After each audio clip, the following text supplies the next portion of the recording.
Madam Speaker, I ask unanimous consent that all members may have 5 legislative days in which to revise and extend their remarks and submit extraneous materials on the bill under consideration. Without objection. Madam Speaker, I yield myself such time as I may consume. The gentleman is recognized. Madam Speaker, I rise today in support of this joint resolution of disapproval. We must overturn the CFPB's small business lending rule to ensure small businesses across America, who are the backbone of our country, have continued access to affordable credit to support and grow our economy. Access to affordable credit is key to ensuring communities across America remain vibrant. Unfortunately, the CFPB's small business lending rule undermines the goal of affordable and available credit, which I think we all should share. Here's why. First, the CFPB's rule is overly broad. It will require lenders to collect massive amounts of data whenever a small business owner applies for credit. Most of the information is unnecessary to make a fair, equitable, safe, and sound loan. Requiring lenders to provide the information infringes on small business owners' rights to privacy about their personal and business information when applying for credit. Second, the CFPB's rule is burdensome. Community banks and credit unions across America account for the majority of small business lending. They are doing their part. Despite claims from my colleagues across the aisle, this rule does not go after big banks. It will have the biggest impact on the small community financial institutions already operating under the thinnest of margins because of runaway inflation, increased interest rates from the Federal Reserve, and in general, the Biden economy. The rule also discourages banks and credit unions from expanding their lending portfolios.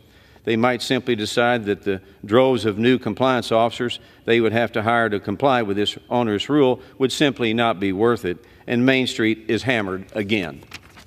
The CFPB director says he is trying to be sensitive to the needs of small community financial institutions, oftentimes advocating for relationship banking.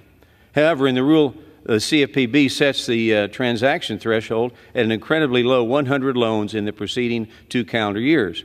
This means the smallest of banks, small business, and their owners will be the ones to bear the brunt of the unnecessary data collections, and Main Street is hammered again. Third, the rule will be difficult to implement. The rule itself is nearly 900 pages and requires lenders to report 81 data fields. Developing compliance systems to achieve this will be extremely costly for firms, which takes resources away from actually lending to small business, and Main Street is hammered again. The timeline for implementation is also insufficient for lenders to develop the necessary systems to comply with such a complex and burdensome regulation. Each hour a lender spends on the overly broad data collection demanded by the rule is an hour not devoted to ensuring credit is available and affordable for small business, and Main Street is hammered again. So finally, it's unclear that the Bureau intends to do with its exceedingly expansive data demands.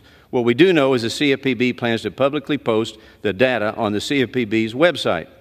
This is concerning given the Bureau's alarming record of facilitating the naming and shaming of companies whose business activities progressive activists want to attack. Adding to the concerns of the CFPB's abysmal track record of protecting the highly sensitive data it already collects, and in fact, back in February of this year, there was a major unauthorized data breach by the CFPB employee, which included personally identifiable information and confidential supervisory information. So why should we ever trust them to protect sensitive information of small business owners this time around? So to sum it up, the rule is backwards looking. It's anti-small business, it's anti-capitalism, it's anti-competition, it's anti-free markets, and it's anti-risk and reward. It is critical that we pass this resolution to overturn this reckless CFPB rule to protect small business access to the credit needed to continue to innovate and grow our economy. And a new idea while we're at it, let's put people back to work again. I urge my colleagues to support this resolution, and Madam Speaker, I reserve. The gentleman